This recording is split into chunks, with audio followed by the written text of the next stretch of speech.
Welcome to special live. నేను రమా మండవ. ఈరోజు లైవ్లో భాగంగా మనం తీసుకోబోతున్న టాపిక్ ఏంటంటే ఆపరేషన్ లోకేష్ అనే అంశాన్ని ఈరోజు జగన్మోహన్ రెడ్డి తెర మీదకి తీసుకొస్తున్నారా అంటే అవుననే చెప్పాలి.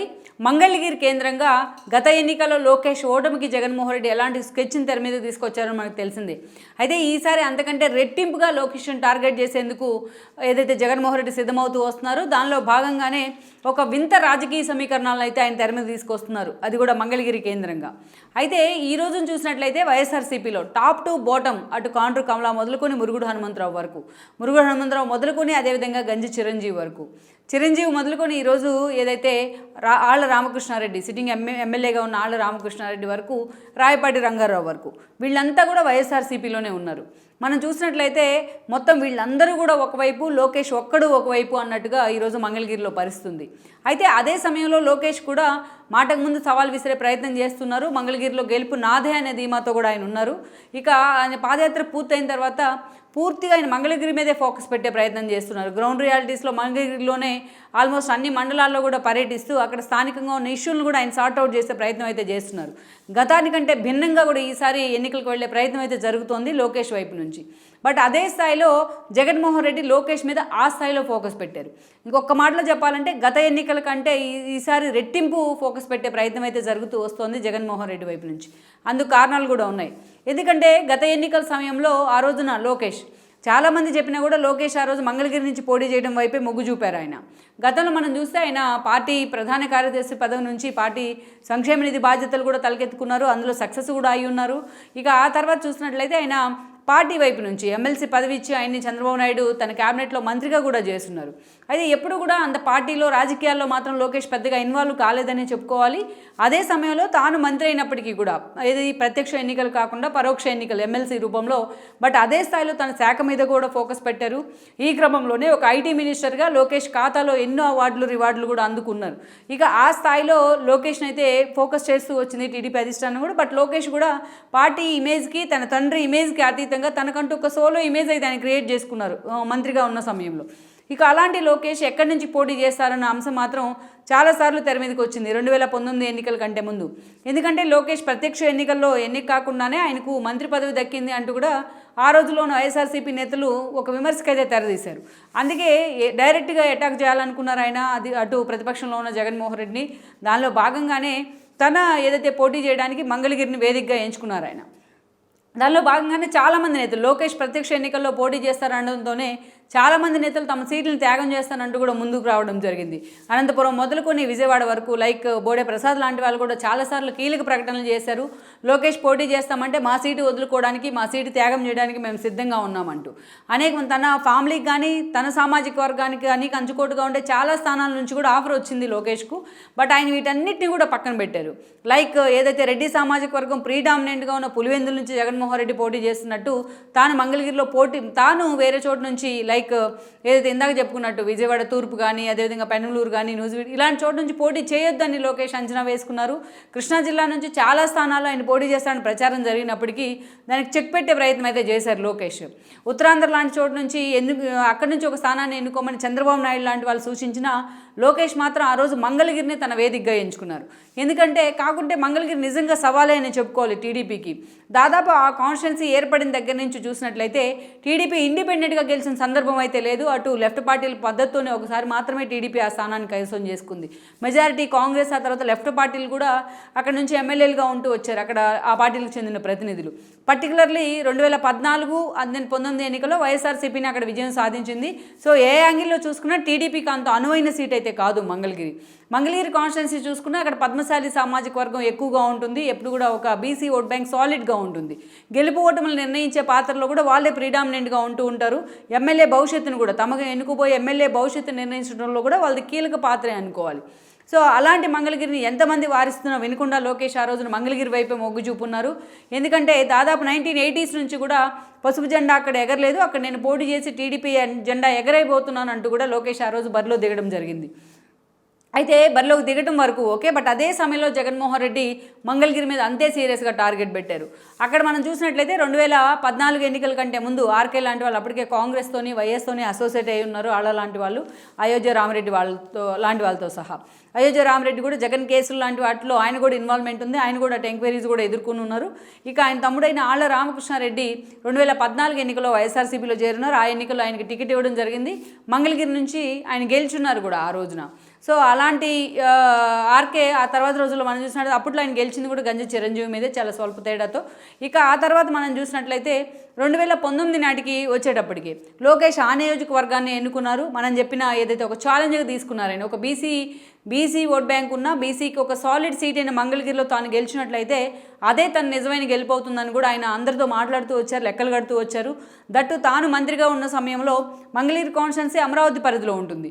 ఒక ఐటీ మినిస్టర్గా అక్కడికి మెజారిటీ సంస్థలు తాను తీసుకురావడం కానీ, ఒక మంత్రిగా తాను వేసిన లోకల్గా డెవలప్ చేసిన యాక్టివిటీస్ కానీ కూడా తనకు ప్లస్ పాయింట్ అవుతాయని కూడా లోకేష్ లెక్కలు కట్టారు. బట్ జగన్మోహన్ రెడ్డి అంతకంటే రెట్టింపుగా గత ఎన్నికల్లో లోకేష్ మీద ఫోకస్ పెట్టారు. రాళ్ళ రామకృష్ణారెడ్డిని అక్కడి నుంచి అభ్యర్థిగా అనౌన్స్ చేస్తున్నారు జగన్మోహన్ రెడ్డి. లోకేష్ ఇన్ కేసు ఓడించినట్లయితే ఆయన తన క్యాబినెట్లోకి తీసుకుంటాను, మంత్రి పదవి ఇస్తానని కూడా హామీ ఇవ్వడం జరిగింది. వాళ్ళు కూడా అదే స్థాయిలో కష్టపడ్డారు. బట్ లోకేష్ కూడా అదే స్థాయిలో అక్కడ ఫోకస్ పెట్టున్నారు. రాష్ట్ర వ్యాప్తంగా ఉన్న జగన్మోహన్ రెడ్డి వేవ్ కావచ్చు, ఒక ఛాన్స్ నినాదం కావచ్చు, షర్మిల లాంటి వాళ్ళు అక్కడ ప్రచారం చేశారు. ఆమె లోకేష్కి వ్యతిరేకంగా bye bye Lokesh, bye bye Babu అంటూ ఒక సెంటిమెంట్గా మంగళగిరి నుంచి ఆమె ప్రచారం చేస్తున్నారు 2019లో. ఇవన్నీ కూడా ఒక ఎత్తు అనుకోవాలి. జగన్మోహన్ రెడ్డి పూర్తిగా అక్కడ మోహరించిన విధానం అనుకోవాలి. సో ఇలాంటి ఇష్యూస్తోనే ఆ రోజున లోకేష్ తన సీటుని కోల్పోయినారు. ఆర్కే మరోసారి ఎమ్మెల్యేగా గెలిచి అసెంబ్లీలో అడుగుపెట్టారు. ఇక అప్పటి నుంచి కూడా ఆర్కే లాంటి వాళ్ళకి మంత్రి పదవి ఇస్తానన్నా ఆయన కనీసం ఆయన కాన్స్టిట్యున్సీ కోరి నిధులను కూడా జగన్మోహన్ రెడ్డి పట్టించుకోలేదు. ఇక్కడ చూసినట్లయితే ఎన్నోసార్లు దాదాపు 100కు పైగా కేసులు అమరావతి రైతులకు సంబంధించో, అమరావతి రాజధాని భూములకు సంబంధించో ఎన్నోసార్లు కేసులు వేసి పరువు కూడా పోగొట్టుకున్నారు ఆర్కే. అటు జగన్మోహన్ రెడ్డి కోసం హైకోర్టులో అక్షంతలు కూడా పడ్డాయి ఎన్నోసార్లు. ఆయన లెక్క చేయకుండా తన నమ్మిన నేత కోసం, తన పార్టీ కోసం ఆ స్థాయిలో ఆర్కే పనిచేస్తూ వచ్చినా, బట్ ఆర్కే గెలిచిన తర్వాత కూడా జగన్మోహన్ రెడ్డి ఆయన పట్టించుకోలేదు. ఫస్ట్ క్యాబినెట్లో, సెకండ్ క్యాబినెట్ ఎక్స్పాన్షన్లో కూడా ఆర్కేకి హామీ ఇచ్చినట్టు మంత్రి పదవి లేదు. ఆయన ఆర్కే ఒక్కడికే కాదు, లైక్ ఒక జంగా కృష్ణమూర్తి లాంటి వాళ్ళకి, ఇలా ఒక మరి రాజశేఖర్ లాంటి వాళ్ళు కూడా ఆఖరికి శాఖలు కూడా ఆర్థిక శాఖ, హోంశాఖ అని పదవులు కూడా హామీ ఇచ్చినారు. బట్ వాళ్ళు ఎవరిని కూడా ఈరోజు మంత్రివర్గంలోకి అయితే తీసుకోలేదు ఆయన గత 5 ఏళ్లలో. సో ఆర్కే కూడా అలాగ పార్టీలో ఒక అవమానం అయితే జరుగుతూ వచ్చింది. ఇక ఇటువైపు నుంచి చూసినట్లయితే లోకేష్ కూడా అదే స్థాయిలో తన ఓటమిని ఛాలెంజ్గా తీసుకున్నారు. ఆయన ఓడిపోయిన తర్వాత టీడీపీ ఓటమి మొత్తం ఒక ఎత్తు, లోకేష్ ఓటమి ఒక్కటే ఒక ఎత్తు అన్నట్టుగా వైఎస్ఆర్సీపీ ప్రచారం చేసింది. దీన్ని అలసుగా తీసుకునే లోకేష్ క్యారెక్టర్ అసాసినేషన్ చేసే ప్రయత్నం కూడా జరిగింది జగన్మోహన్ రెడ్డి సోషల్ మీడియా వైపు నుంచి. బట్ వీటన్నిటి తట్టుకుని ఆయన నిలబడ్డారు. ఎలాగైనా సరే ఈసారి కూడా ఆయన మంగళగిరిలో మరోసారి పోటీ వద్దని సూచించిన నేతలు కూడా ఉన్నారు ఆయనకు పార్టీలో, ఈవెన్ చంద్రబాబు నాయుడుతో సహా. అయినా లోకేష్ మాత్రం ఈసారి ఎలాగైనా తాను ఓడించోటే గెలిచి చూపిస్తానంటూ కూడా సవాల్ విసురుతూ మంగళగిరి మీద ఫోకస్ పెట్టారు. తన పాదయాత్రలో కూడా మంగళగిరిని కవర్ చేసే ప్రయత్నం చేశారు. అన్నా క్యాంటీన్లు మొదలుకొని స్థానికంగా సీసీ రోడ్ల వరకు ప్రతి ఇష్యూని కూడా ఆయన పర్సూ చేస్తూ ఉన్నారు. తన పూర్తి స్థాయిలో చూసినట్లయితే తన టీం కూడా అక్కడ అదే స్థాయిలో అక్కడ లోకల్గా ఉన్న ఇష్యూస్ని కనుక్కుంటూ ఎప్పటికప్పుడు ఆయనతో కోఆర్డినేట్ చేసుకుంటూ మంగళగిరిలో లోకేష్ గెలుపు కోసం అయితే పనిచేస్తూ వస్తున్నారు. సో ఇప్పుడున్న సిచ్యువేషన్లో ఆయన పాదయాత్ర పూర్తయిన తర్వాత కూడా మంగళగిరిలోనే మకాం వేస్తున్నారు. మంగళగిరిలో అటు బ్రాహ్మణి లాంటి వాళ్ళు కూడా వచ్చి కొన్ని డెవలప్మెంట్ యాక్టివిటీస్లో పాల్గొంటూ ఉన్నారు. అలా లోకేష్ ఎలాగైనా ఈరోజు జగన్మోహన్ రెడ్డి చేయించుకున్న సర్వేలో కూడా లోకేష్ మంగళగిరి నుంచి విజయం సాధించడం తథ్యం అనే అంచనాలు వస్తూ ఉన్నాయి. అందుకే గత 2 ఏళ్లుగా వస్తున్న ఈ సర్వేతోనే జగన్మోహన్ రెడ్డి ఈరోజు ఇంకా సీరియస్గా ఈరోజు మంగళగిరి మీద ఫోకస్ పెట్టే ప్రయత్నం చేశారు. ఎలాగైనా ఆయనకి చెక్ పెట్టే ప్రయత్నం చేయాలనే అంచనాలో జగన్మోహన్ రెడ్డి దాదాపు గత 2.5 ఏళ్లుగా మంగళగిరి నియోజకవర్గంలో చాలా తప్పటడుగులు వేస్తూ వచ్చారు. దాంట్లో మనం చూసినట్లయితే పర్టికులర్లీ ఈ రోజున ఇప్పుడు కాండ్రు కమలా లాంటి వాళ్ళు గతంలో టీడీపీ వైపు ముగ్గున్నారు, ఆమె ఎమ్మెల్యేగా పనిచేస్తున్నారు. అలాంటి ఆమెను తీసుకొచ్చి పార్టీలో పెట్టుకున్నారు. అదేవిధంగా మురుగుడు హనుమంతరావు మొన్నటి వరకు కూడా టీడీపీలో ఉన్నారు. గతంలో ఆయన మంగళగిరికి ఎమ్మెల్యేగా కూడా పనిచేశారు. ఆయన కూడా తీసుకెళ్లి ఈరోజు వైఎస్ఆర్సీపీలో చేర్చుకున్నారు. మరోవైపు గంజి చిరంజీవి మొన్నటి వరకు టీడీపీలో ఉన్నారు. గతంలో ఆళ్ల మీద పోటీ చేసి ఆయన ఓడిపోవడం కూడా జరిగింది. అలాంటి గంజి చిరంజీవిని తీసుకెళ్లి అక్కడ ఇన్ఛార్జ్గా కూడా కొన్ని రోజుల పాటు అనౌన్స్ చేయడం జరిగింది. ఈ కారణాలతోనే ఆర్కే లాంటి వాళ్ళు అలిగి జగన్మోహన్ రెడ్డి మీద తిరుగుబాటు జెండా ఎగరేస్తూ కూడా బయటికి వెళ్ళున్నారు. ఈ రోజున గంజి చిరంజీవి అభ్యర్థి కూడా అని అందరూ అనుకుంటున్న సమయం కూడా ఉంది, ఎందుకంటే ఆర్కే బయటికి వెళ్ళిపోయారు కాబట్టి.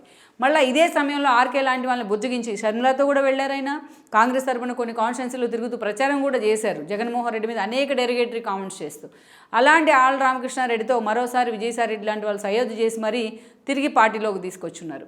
ఇక వీళ్ళందరూ ఒక ఎత్తు అయితే లేటెస్ట్గా రాయపాటి సాంబశివరావు ఉన్నారు. గతంలో ఎంపీగా సుదీర్ఘకాలం పనిచేశారు ఆయన. అలాంటి రాయపాటి సాంబశివరావు టీడీపీలో ఉన్నారు. బట్ తనకు సత్తెనపల్లి టికెట్ విషయంలో తనకు తన కొడుకు అన్యాయం జరిగిందంటూ కూడా ఆయన టీడీపీ అధిష్టానం మీద కొన్ని కామెంట్స్ చేస్తూ ఇటీవల వార్తల్లోకి ఎక్కారు. అందుకే ఆయన కొడుకైన రాయపాటి రంగారావుని ఈరోజు జగన్మోహన్ రెడ్డి వైఎస్ఆర్సీపీలోకి తీసుకున్నారు. అవసరమైనప్పుడు తీసుకొని తర్వాత వాడుకొని వాళ్ళని పక్కన పెడతాం జగన్మోహన్ రెడ్డికి అలవాటే. సో అలా రాయపాటి రంగారావుని కూడా ఈరోజు పార్టీలోకి తీసుకున్నారు. సో ఎందుకంటే వీళ్ళందరూ కూడా ఇప్పటిదాకా మనం చెప్పుకున్న వాళ్ళంతా బీసీ సామాజిక వర్గం, వాళ్ళని తీసుకొచ్చిన ఆయన ఒక రెడ్డి సామాజిక వర్గం. ఇక్కడ లేనిది ఒకటే ఎవరంటే కమ్మ సామాజిక వర్గం అయితే. అందుకే రాయపాటి రంగారావుని పార్టీలోకి తీసుకుని లోకేష్కి వ్యతిరేకంగా క్యాంపెయిన్ చేసే బాధ్యతను కూడా ఆయనకు అప్పగించారు జగన్మోహన్ రెడ్డి. ఇక్కడ చూసినట్లయితే కూడా ఇక ఇవన్నీ ఒక ఎత్తు అయితే ఈరోజు ఇంకో కొత్త ప్లే చేసే ప్రయత్నం అయితే జరిగింది జగన్మోహన్ రెడ్డి వైపు నుంచి. ఈరోజు కాండ్రు కమల కోడలు మురుగుడు హనుమంతరావు కూతురు అయిన మురుగుడు లావణ్యాన్ని ఈ రోజున అభ్యర్థిగా అనౌన్స్ చేస్తున్నారు ఇన్ఛార్జిగా. అంటే చిరంజీవికి ఒక షాక్ ఇస్తూ చిరంజీవి ప్లేస్లో లావణ్యాన్ని అనౌన్స్ చేసే ప్రయత్నం అయితే జరిగింది. Jaganmohan Reddy day to day చేయించుకున్న సర్వేల్లో లోకేష్ ఓటమి ఈసారి ఉండే ప్రసక్తే లేదు, ఆయన గెలుపు తథ్యం అంటూ వస్తున్న వార్తలతోనే జగన్మోహన్ రెడ్డి అలర్ట్ అవుతూ ఉన్నారు. ఆ కన్ఫ్యూజన్లోనే ఆ డైలమాలోనే ఒకటో కృష్ణుడు రెండో కృష్ణుడు అన్న విధంగా ఈరోజు ఐదో కృష్ణుని కూడా తీసుకొచ్చే పరిస్థితి కాన్స్టిట్యున్సీలోకి. అలా మురుగుడు లావణ్యని అయితే ఒక అభ్యర్థిగా అనౌన్స్ చేస్తున్నారు. ఒక మహిళా అభ్యర్థి కావడంతో అది తమకు యాడ్ అన్ ఎలిమెంట్ అవుతుంది లోకేష్ మీద అని కూడా జగన్మోహన్ రెడ్డి లెక్కలు కడుతూ ఉన్నారు. ఇక్కడ చూసినట్లయితే ఇప్పుడు మనం చెప్పుకున్నట్లయితే మొత్తం వీళ్ళంతా కూడా దాదాపు ఒక కాండ్రు కమల కావచ్చు, అదేవిధంగా ఒక మురుగుడు హనుమంతరావు కావచ్చు, ఓ గంజి చిరంజీవి కావచ్చు, ఒక ఆళ్ళ రామకృష్ణారెడ్డి కావచ్చు, అదేవిధంగా ఒక రాయపాటి రంగారావు కావచ్చు, లేటెస్ట్గా వచ్చిన మురుగుడు లావణ్య కావచ్చు. ఆల్మోస్ట్ ఒక 7 నేతలు, అది కూడా ఆల్రెడీ ఎమ్మెల్యేలుగా పనిచేసిన వాళ్ళు, ఒక సీనియర్ నేతలు, అది కూడా పద్మశాలి సామాజిక వర్గానికి చెందిన వాళ్ళే ఎక్కువ ఉన్నారు వీళ్ళలో. వీళ్ళంతా కూడా ఒకవైపు ఈరోజు లోకేష్ ఒక్కడే ఒకవైపు అన్న వాతావరణం అయితే మంగళగిరిలో ఉంది. ఇంకెవరైనా చేరుతా అన్న కూడా చేర్చుకునే పరిస్థితి అయితే వైసీపీలో ఉందని అనుకోవాలి. ఫుల్ ప్యాక్ చేసి పెట్టారు ఈరోజు జగన్మోహన్ రెడ్డి మంగళగిరి కాన్స్టిట్యున్సీని. అంటే ఇక్కడ మన ఇంటర్నల్గా ఇన్నర్గా మనం చూసినట్లయితే ఆపరేషన్ లోకేష్ అనే అంశానికైతే జగన్మోహన్ రెడ్డి తెరదీశారని అనుకోవాలి. ఎవరైనా వచ్చి ఇదిగో మంగళగిరిలో నేను జాయిన్ అవుతాను, మంగళగిరి నుంచి పోటీ చేస్తానన్నా కూడా వాళ్ళ ఆవిడని తీసేసి మళ్ళీ వాళ్ళకి టికెట్ ఇచ్చే పరిస్థితి కూడా ఈరోజు వైసీపీలో ఉందని అనుకోవాలి. అలా ఒక ప్రయోగానికైతే జగన్మోహన్ రెడ్డి తెరదీశారు. గతంలో ఒక దశలో వాళ్ళని పక్కన పెట్టి అంబటి లాంటి వాళ్ళు కూడా టికెట్ ఇస్తారనే ప్రచారం కూడా జరిగింది. బట్ అది అంతగా ఆ స్థాయిలో జగన్మోహన్ రెడ్డి అయితే వర్కౌట్ చేయలేదనుకోవాలి. ఇక ఇలాంటి సిచ్యువేషన్లో ఈ రోజున లోకేష్కి నిజంగానే మంగళగిరి అనేది ఒక సవాల్గా మారబోతోందని వైసీపీ నేతలు లెక్కలు కడుతూ వస్తున్నారు. ఈరోజు లావణ్య లాంటి ఒక అభ్యర్థిని తీసుకురావడం ద్వారా ఒక మహిళా సెంటిమెంట్ వర్కౌట్ అవుతుంది. ఆ యాంగిల్లో అయినా లోకేష్ ఓటమి తథ్యమని కూడా వైఎస్ఆర్సీపీ అయితే లెక్కలు కడుతోంది.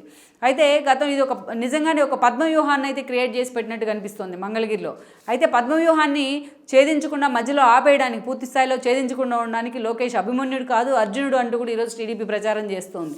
ఓవరాల్గా మనం చూసినట్లయితే లోకేష్ని ఓడించడం ద్వారా 2014 ఎన్నికల్లో ఎలాగైతే పార్టీని అటు చంద్రబాబు నాయుడిని క్యాడర్ని డిమోరలైజ్ చేశామో ఈసారి కూడా అదే స్థాయిలో డిమోరలైజ్ చేయాలనే జగన్మోహన్ రెడ్డి ఆలోచన చేస్తున్నారు. దానిలో భాగంగానే ఈ రోజున ఆయన ఆపరేషన్ లోకేష్ అనే అంశానికి మంగళగిరి కేంద్రంగా తెరదీశారని అనుకోవాలి.